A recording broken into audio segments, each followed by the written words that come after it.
परिषद पंचायत समितीच्या निवडणुकीच्या निमित्ताने आज पांडे या गावामध्ये जाहीर सभा होत आहे।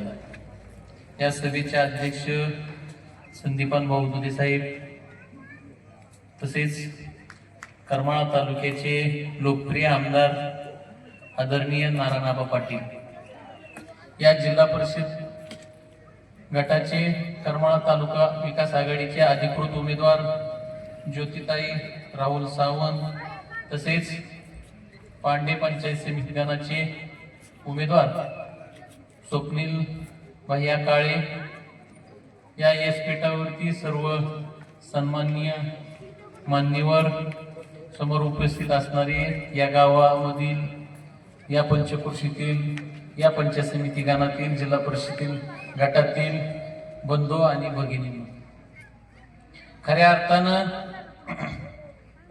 जिल्हा परिषद पंचायत समितीची निवडणूक लागली। जशी जशी पुढे जाईल तसे तसं तालुक्यातील गटातील प्रत्येक नेत्यांनी युती आघाडी, कोण म्हणायचं स्वतंत्र लढणार, कोण म्हणायचं युती करून लढणार, कोण म्हणायचं आबांवरती आमची युती आहे, हा सर्व प्रकार करमाळा तालुक्यामध्ये चालला होता। परंतु जी पहिली भूमिका आदरणीय आबांनी घेतली, जेऊर येथे विचारविनिमय बैठक मध्ये आबांनी सांगितलं की सर्वांचा विचार घेऊन करमाळा तालुका विकास आघाडीच्या माध्यमातून हा येणारी निवडणूक आपण लढवायची। एक आबांची विचारधारा का, करमाळा तालुका विकास आघाडीच्या माध्यमातून निवडणूक का लढवायची, ही आबांची विचारधारा दूरदृष्टीची आहे। बंधूंनो, करमाळा तालुक्याच्या विकासाला महत्व देत आबांनी करमाळा तालुक्याची अस्मिता असणारा आदिनाथ सहकारी कारखाना असेल, तो आदिनाथ सहकारी कारखान्याची जाण आबांना काय की आबांचे वडील स्वर्गीय गोविंद बापू पाटील यांच्या सर्व सहकार्यांनी आदिनाथ कारखाना उभारण्यासाठी जे खस्ता खाल्ल्यात त्याची जाण आबांना होती। त्याच्यामुळे आबांनी करमाळा तालुका विकास आघाडीच्या माध्यमातून भविष्यात कारखाना बंद आहे तो चालू करण्यासाठी आबांनी ही भूमिका घेतली। मुद्दामून मी तुम्हाला हे सांगतो, त्याचं कारण ही आहे, आज जिल्हा परिषदेच्या निवडणुकीमध्ये पांडे गटामध्ये आबा धनशक्ती विरुद्ध जनशक्ती ही निवडणूक आहे। आज समोरचे भाजपचे उमेदवार असणारे यांनी विधानसभा लढवली होती 2014 ला। ज्या उमेदवारांना 258 मतांनी पराभव झाला, तो पराभव सकट 5 वर्ष मान्य नव्हता देवानंद भैया। कोर्टामध्येच हा त्यांनी लढा दिला, परंतु त्या 5 वर्षामध्ये तालुक्यामध्ये आबांनी विकासाची गंगा वाहिली। आज त्या उमेदवाराला जिल्हा परिषद निवडणूक लढवण्याची पाळी काय येते, हा सकट तुम्ही विचार केला पाहिजे। बंधूंनो, ह्या गटावरती त्यांची मक्तेदारी आहे म्हणतात, आमचा गट हा मजबूत आहे म्हणतात। पांडे जिल्हा परिषद गेल्या 15 ते 20 वर्षापासून ह्या गटामध्ये त्यांचा जिल्हा परिषदला उमेदवार निवडून येत आहे, तर आज एकही सिंगल कार्यकर्ता देवानंद भैया त्यांना मिळाला नाही जिल्हा परिषदसाठी।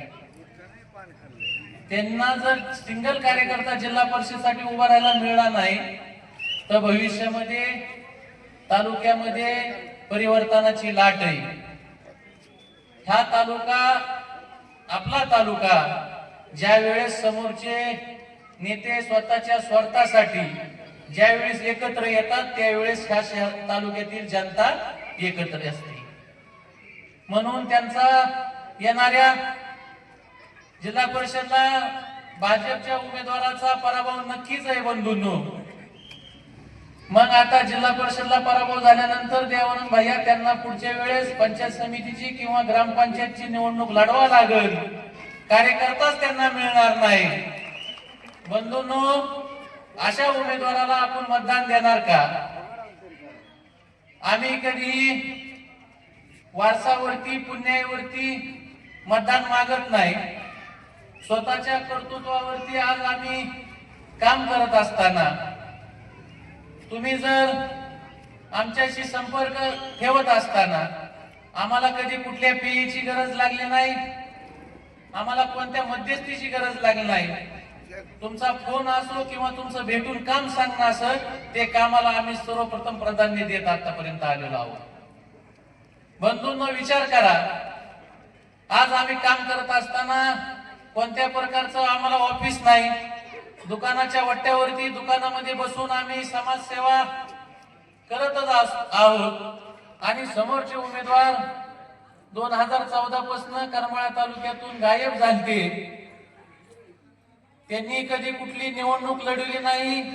एक आमदारकीचा मोह होता 2014 ते आज 2026 पासून, त्यानंतर आज करमाळा तालुक्यात उभाच राहायला ते आलेले.